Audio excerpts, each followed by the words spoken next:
Retrouvez chaque semaine les lauréats des prix de l'inspiration en ESS. Une série d'émissions réalisées avec la Fondation Crédit Coopératif. Enseigner la musique baroque à 200 enfants de 39 nationalités, c'est le projet original et ambitieux de l'École harmonique, réalisé avec le Poème harmonique, un ensemble fondé en 1998 par Vincent Dumestre, bien connu sur le plan national et international pour son répertoire de musique vocale et instrumentale du XVIIe et XVIIIe siècle, et notamment son intérêt pour l'apport de différentes disciplines à cet univers artistique. Bonjour Sylvie Saint-Cyr. Bonjour. Vous êtes responsable et coordinatrice de l'École harmonique. Alors nous allons parler évidemment avec vous de ce projet mené avec les enfants de l'école primaire Debussy de Rouen, qui fait partie, si je ne me trompe pas, d'un réseau d'éducation prioritaire.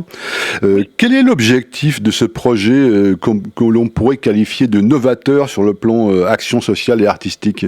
L'objectif, il est de proposer à des enfants qui sont du CP au CM2, donc en cycle primaire, en zone d'éducation prioritaire, la possibilité de pratiquer la musique de manière collective.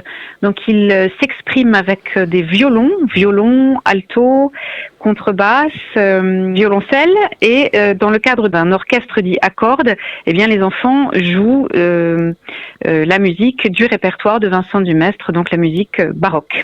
C'est un projet qui s'inspire d'El Sistema, alors qui est un modèle vénézuélien. Est-ce que vous pouvez nous expliquer un petit peu en quoi ça consiste ?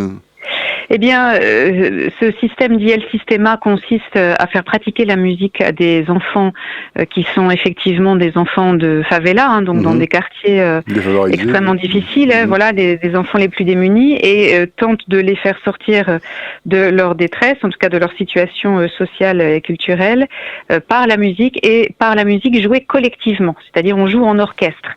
C'est tout l'enjeu en fait de ce système et de l'école harmonique, c'est que les enfants puissent pratiquer la musique ensemble, en orchestre, collectivement.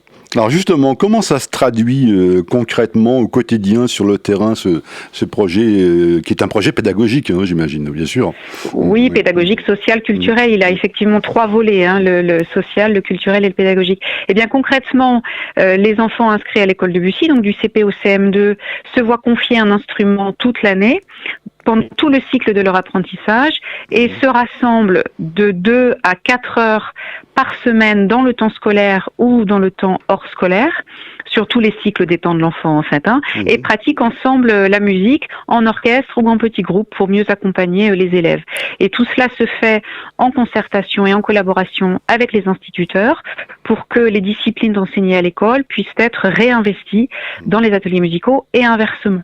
La pratique orchestrale a évidemment une dimension collective. Est-ce que ce projet est aussi pour les enfants une expérience du vivre ensemble et peut-être aussi l'apprentissage des contraintes et d'une certaine exigence ? Absolument. Vous avez été musicien peut-être ? J'ai essayé, c'est pour ça que je dis que c'est compliqué parfois. C'est exactement cela, c'est-à-dire il y a à la fois une exigence personnelle, il faut écouter les autres, il faut pouvoir prendre des risques, il faut jouer ensemble. Et effectivement, ce sont des apprentissages ensuite qui sont réinvestis dans les classes, bien sûr. Donc c'est l'apprentissage de soi, des autres, et puis au-delà, c'est l'apprentissage d'un répertoire culturel auquel peu ont accès.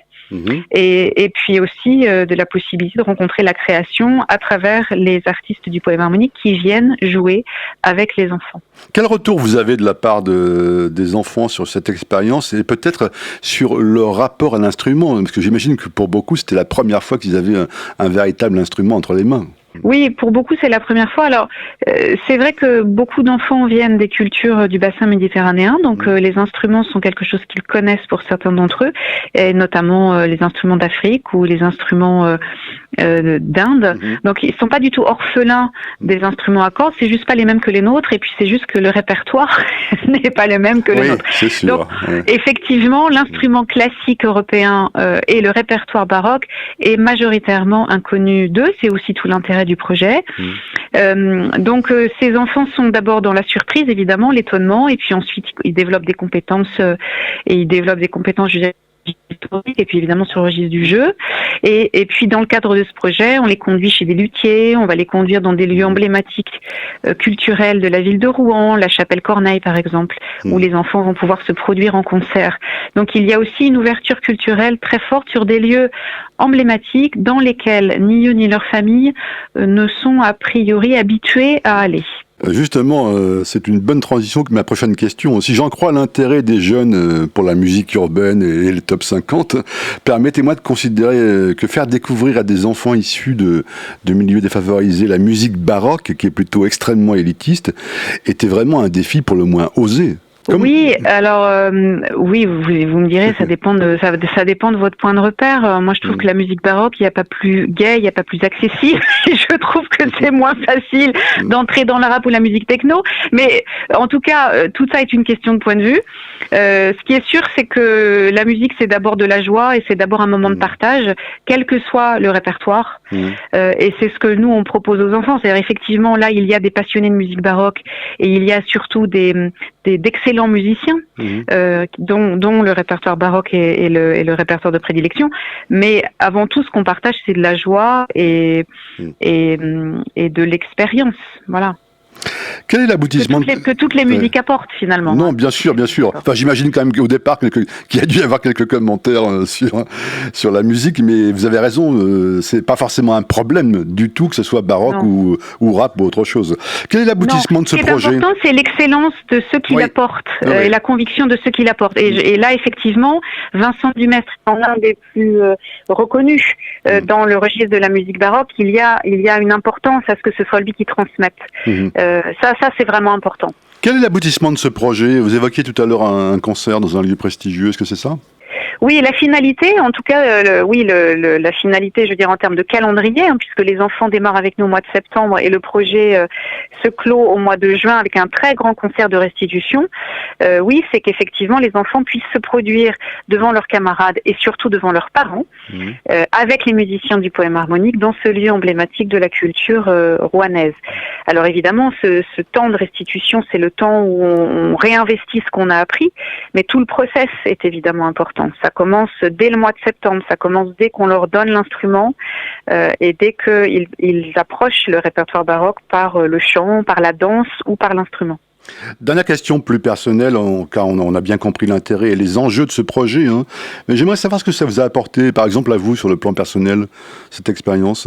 C'est notre capacité à transmettre et puis surtout à être à l'écoute de cultures qui ne sont pas les nôtres. C'est-à-dire que moi, ce que ça m'a apporté, c'est qu'effectivement, ça m'a convaincu dans la nécessité que nous avons à transmettre notre culture, mais ça m'a surtout permis de m'apercevoir que nous n'étions pas forcément les mieux armés à recevoir celles des autres. Voilà. Et ce que je trouve très important finalement dans ce genre de projet, c'est que ces rencontres-là, elles puissent se faire aussi dans un vrai dialogue et dans une vraie communauté. C'est-à-dire qu'eux aussi, on puisse considérer que dans leur spécificité, ils ont beaucoup à nous apprendre. Écoutez, merci Sylvie Saint-Cyr, ce sera un joli mot de la fin. Voilà. Et je rappelle donc que ce projet s'appelle l'École harmonique. C'était l'Inspiration en ESS, une série d'émissions avec la Fondation Crédit Coopératif.